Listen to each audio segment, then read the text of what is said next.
Hey everybody, so today we are talking about film photography. This year I really invested in shooting film and I've made it a big part of my workflow as a wedding photographer. And I feel like I have my process really dialed in when it comes to working with film. One of the things I love about film, aside from the aesthetic and the process, is film is always teaching us new things. And for me personally, it's always inspiring me creatively, and it's been a goal of mine to really hone my craft when it comes to film photography. So one of the things I've been wanting to do is to test film, and specifically test pushing, pulling film, and test different film stocks at different exposures to really see how exposing film can have an impact on the final outcome.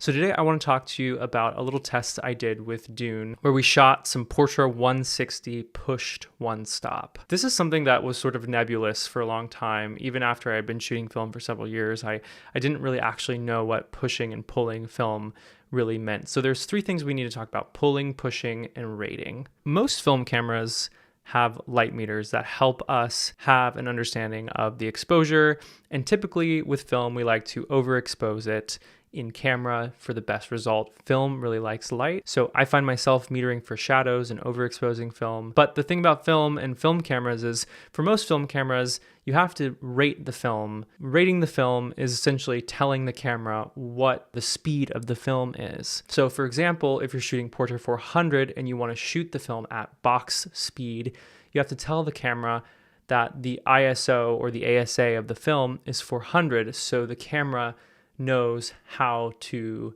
give you a proper exposure based on 400 speed film. I know photographers who will rate their film one stop under the box speed in order to overexpose their film. So for example, if you're shooting Portra 400, you would tell the camera you're shooting 200 speed film. That's one stop lower than 400. This is called rating. So essentially we're rating our 400 speed film stock at 200, so the camera automatically overexposes by one stop. Well, it doesn't actually overexpose it. It tells us a reading that will be overexposed by one stop if we expose properly based on that reading. The same would be true if you wanted to underexpose your film. You could rate it a stop over the box speed, so theoretically you would underexpose it if you shot for a correct exposure. This can start to get a bit confusing, and that's one of the reasons that I rate my film at box speed. So if I'm shooting Portra 400, I tell my camera I'm shooting 400 speed film. That's how I shoot personally.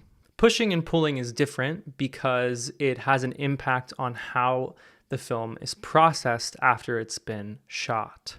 Pushing film is a developing technique that effectively increases the sensitivity of the film to light. For example, you have Portra 400, you put it in your camera, but you rate it a stop over, you push it by one stop. So instead of rating it at 400, you rate it at 800 and you shoot it as if it's 800 speed film. And then in development, you tell your lab, I pushed this film one stop. So the lab will essentially overdevelop your film, but pushing film and pulling film results in a bit higher contrast, some color shifts.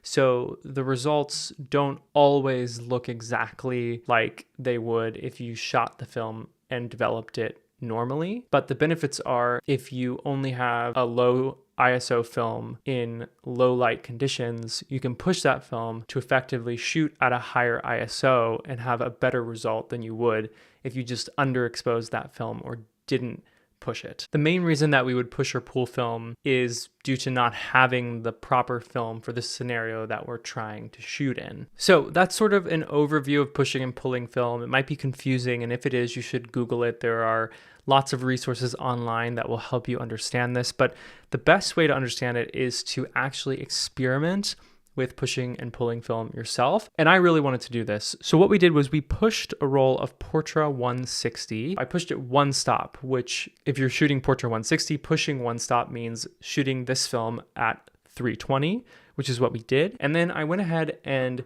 shot it at several different exposures to test how the film would look at each different exposure pushed one stop. Here are some results from our test. We have three different scenarios. The top line is midday with open shade, and the two lower lines of images were closer to sunset, this middle one in full shade, and this bottom one backlit. So we have 3 different lighting scenarios here. The bottom 2 make more sense for actually pushing Portra 160 because it was later in the evening, and so there was less ambient light. But let's take a look. I've organized these as underexposed on the left, properly exposed in the center, and overexposed on the right. This is underexposed by 3 stops.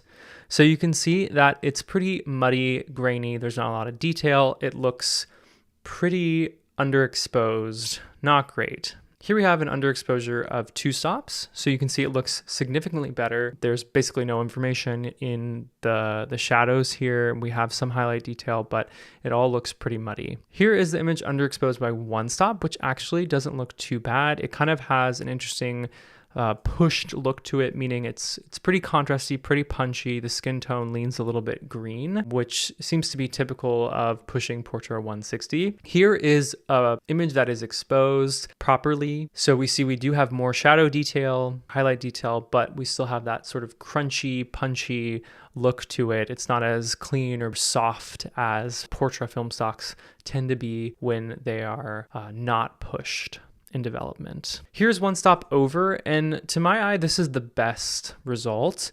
So this is Portra 160 pushed 1 stop plus 1 stop. So it's overexposed by 1 stop. You have good color, good shadow detail, nice highlight detail. It's slightly stylized, but still contrasty. Looks pretty good to me. Here's 2 stops over, and again, this looks really good. Let's compare this 2 stops over with our 1 stop over.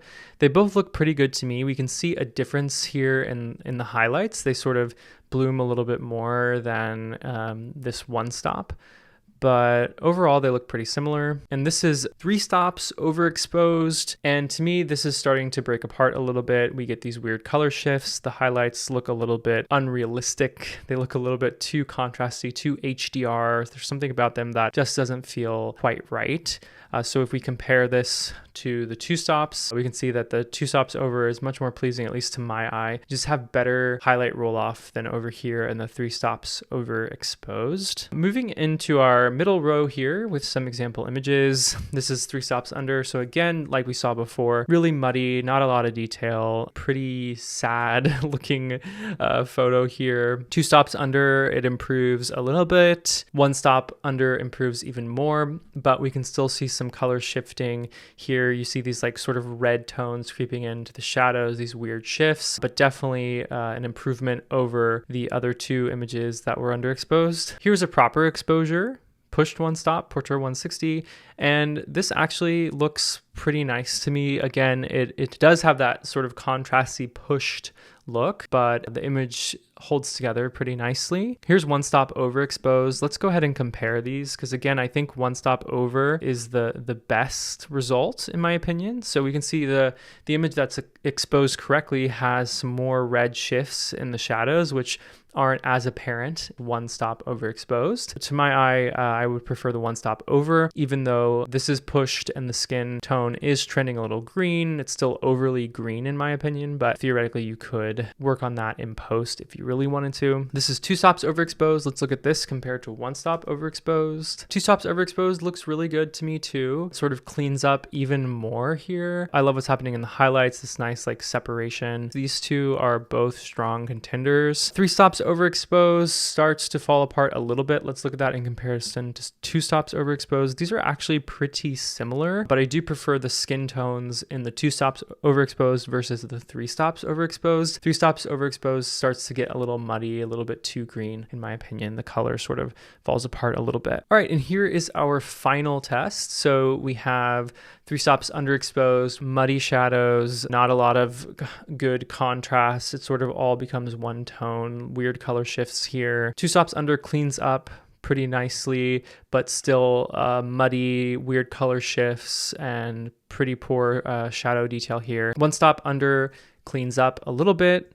Here's properly exposed, and you can see the massive difference between these two. So you have one stop under on the left and properly exposed on the right. You can see these massive color shifts in the underexposure here. The shadows become really red here, which is not necessarily the case when you have more light. Here's one stop over, proper exposure, one stop over. So we see it cleaning up a little bit as we continue to overexpose the film. Two stops over, here's two stops over versus one stop over.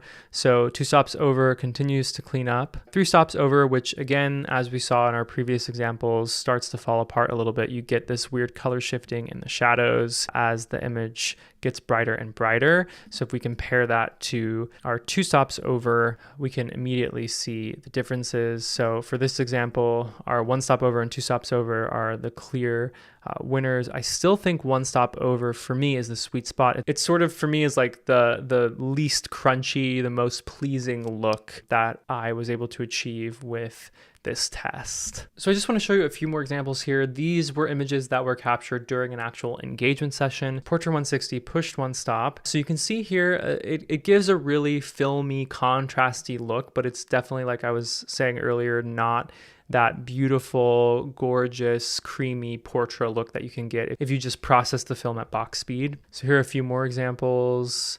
I liked the look for this session, but you can see that these do trend a little bit green. So it's not necessarily a look that I would want for all of my images, but it is something that is interesting. And if you have clients that really like this really intense film look, they might really enjoy this. The film holds up really nicely, even though we are pushing it by a stop. So what do you think about pushing film? Hopefully this is helpful if you haven't understood what pushing film means or what it looks like. I think the way to really understand it is to do a test like this at different exposures so you can really understand film color shifts and how the film handles light, how it handles the pushing process. As we saw, it can produce really beautiful results even if they aren't that standard Portra look.